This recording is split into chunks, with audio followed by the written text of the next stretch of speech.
우리가 기억할 성구 시편 6편 5절 말씀을 우리 함께 암송합니다.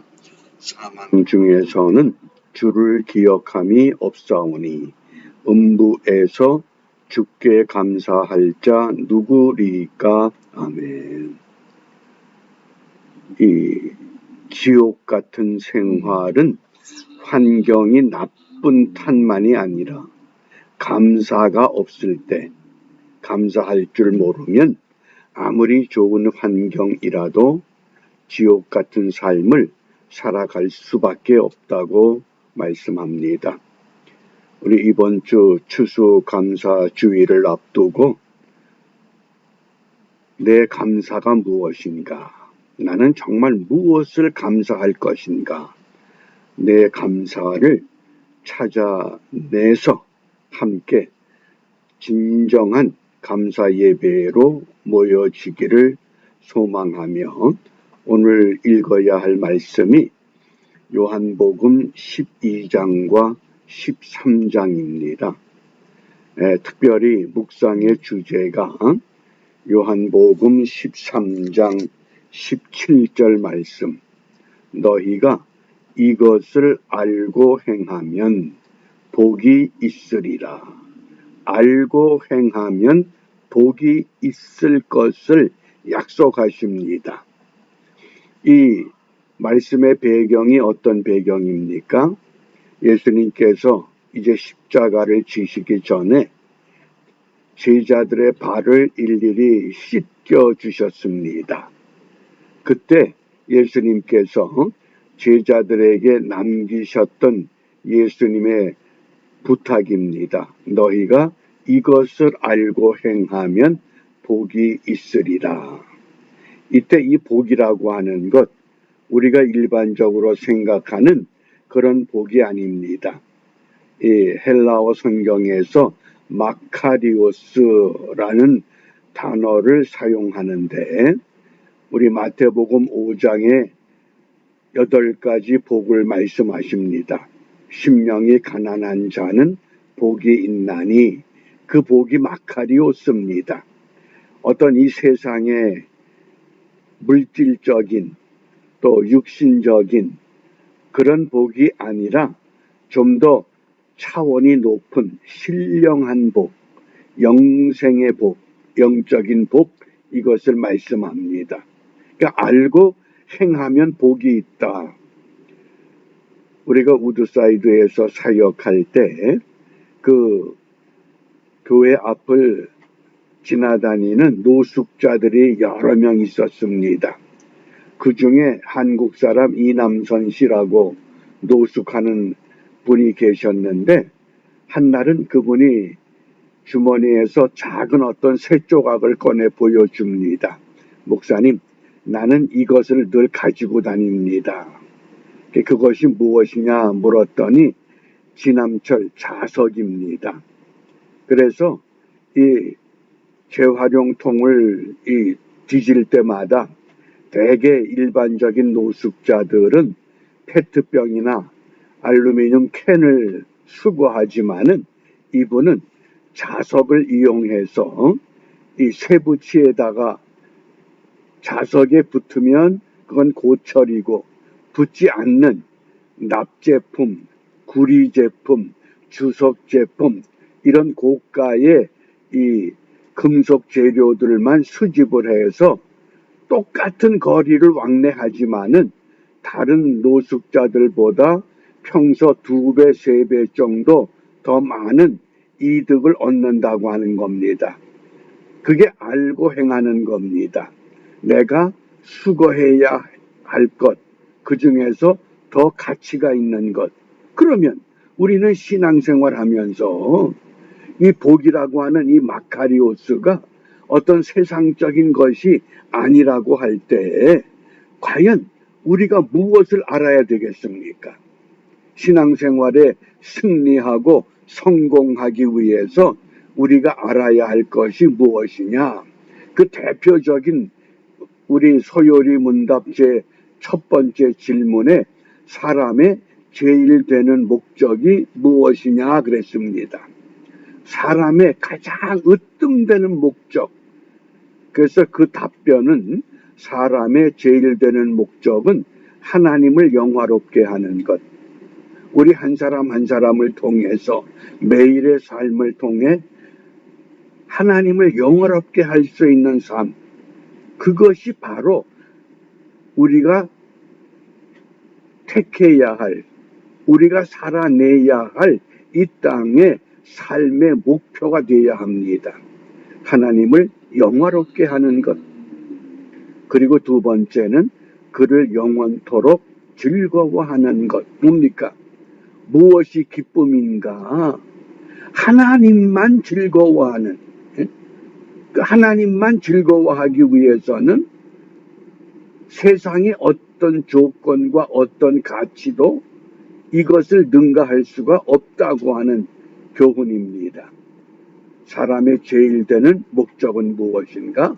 사람의 제일 되는 목적은 하나님을 영화롭게 하는 것과 그를 영원토록 즐거워하는 것이다. 그러면 십자가를 짊어지실 우리 예수님께서는 무엇을 알고 행하라고 말씀하셨습니까? 한마디로 예수님께서 우리에게 본을 보여주셨다 그랬습니다. 15절 말씀에 보면 내가 너희에게 행한 것 같이 너희도 행하게 하려 하여 본을 보였다. 예수님이 몸소 솔선수범해서 어떤 본을 보여주셨습니까? 네 가지를 말씀하십니다. 첫째, 자기 사람들을 사랑해야 된다.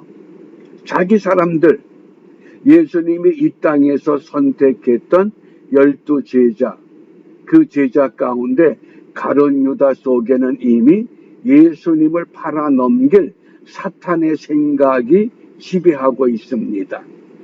그리고 그 나머지 제자들, 그들을 사랑해야 된다. 자기 사람들을 사랑하는 것, 이것이 본을 보이는 믿음이요 삶의 목표가 됩니다. 그 다음에 두 번째, 깨끗하라 그랬습니다. 예수님께서 제자들의 발을 씻겨주실 때 제자 베드로가 선생님, 그러면 발만 씻겨주지 말고 온 몸을 다 씻겨주십시오. 그때 주님께서 분명히 말씀하기를 이미 목욕한 자는, 이미 예수 믿고 구주를 영접한 사람은 발만 씻어야 된다. 이건 뭡니까? 한번 구원을 받은 구원의 확신을 가진 사람은 구원을 다시 받는 것이 아니라 주님께서 가르쳐 주신 기도대로 우리의 죄를 용서하여 주옵시고 나도 모르게 내가 잘못한 죄 그것을 해결하라. 뭡니까? 속죄의 은혜를 잊지 말아라. 정결하라. 그 뜻입니다. 그 다음에 세 번째, 내가 너희에게 행한 것을 아느냐. 제자들의 발을 씻기신 후에 예수님께서 제자들에게 내가 너희에게 행한 것, 무엇을 행했습니까? 우리가 흔히 고난주간 때 이런 행사들을 많이 하는데 세족식이라고 하는 것, 내가 너희들의 발을 씻겨준 것을 아느냐. 이 교회사에 보면 AD 694년 톨레도라는 종교회의에서 이 발을 씻겨주는 것을 교회 전통 예식으로 채택하고 결의했습니다. 그게 톨레도 회의입니다. 기원 후 694년. 그런데 이런 발을 씻겨주는 이런 세족식의 교회 의식이 언제 폐지가 되느냐? 종교개혁자들에 의해서. 마틴 루터가 1517년 10월 31일 종교개혁의 반박문을 구텐베르그 성당에 붙이면서 이때 종교개혁자들이 그 톨레도 회의에서 세족식을 결의했던 교회 의식, 그런 것은 필요한 것이 아니다. 그리고 폐지한 겁니다. 그럼에도 불구하고 고난주간 되면 서로 다투어서 이 발을 씻겨주는 의식을 하려고 그럽니다. 발을 씻겨준다는 건 무엇이냐? 발을 씻겨주는 그것이 문제가 아니라 평소에 우리가 그런 주님의 마음을 품고 사람과 사람들이, 교인과 교인들이 서로 교제하고 만나고 있는가 하는 것을 다시 한번 깨우치고 있습니다. 그러면서 네 번째, 예수님이 어떤 본을 보여주셨습니까? 서로 발을 씻겨주는 것이 옳다.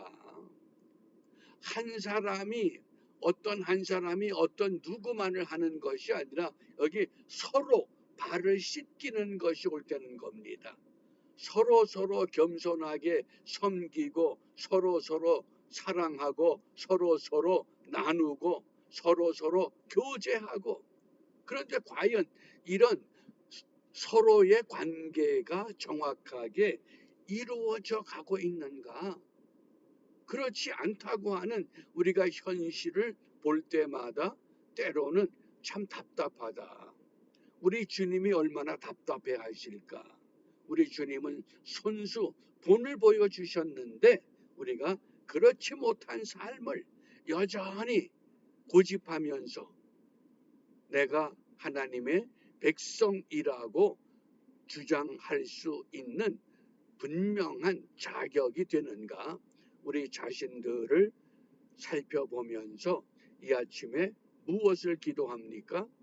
고린도전서 10장 31절, 그런즉 너희가 먹든지 마시든지 무엇을 하든지 다 하나님의 영광을 위하여 해라.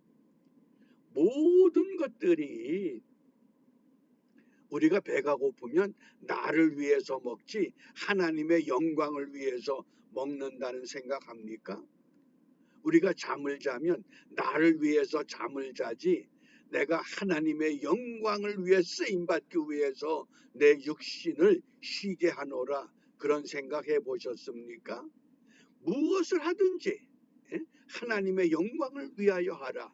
이러한 말씀을 우리가 실천하기 위해서 서로 사랑하며 겸손히 섬길 줄 아는 믿음, 그것이 곧 나보다 남을 더 존귀하게 생각하는 이러한 믿음, 이런 생각, 우리가 이러한 자세로 오늘도 섬김의 삶에 한 걸음 더 앞장서 나가는 복된 한날을 이루어내시기를 주님의 이름으로 부탁합니다.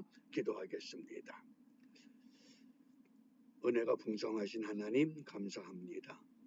주님께서 몸소 제자들의 발을 씻겨 본을 보여주시며 서로 사랑하고 서로 섬기고 서로 씻어주라고 하는 이 놀라운 가르침을 다시 한번 우리 마음에 새기며 우리가 이 땅에 머무는 동안 무엇을 하든지 하나님의 영광을 위하여 행할 수 있도록 사랑의 마음을, 겸손의 마음을, 존귀케 하는 마음을 우리 모두에게 회복시켜 이 세상을 주님이 제자들을 섬겼듯이 우리 또한 섬김의 삶에 참 기쁨 누리며 살아가는 복된 하루가 되도록 인도하여 주시옵소서.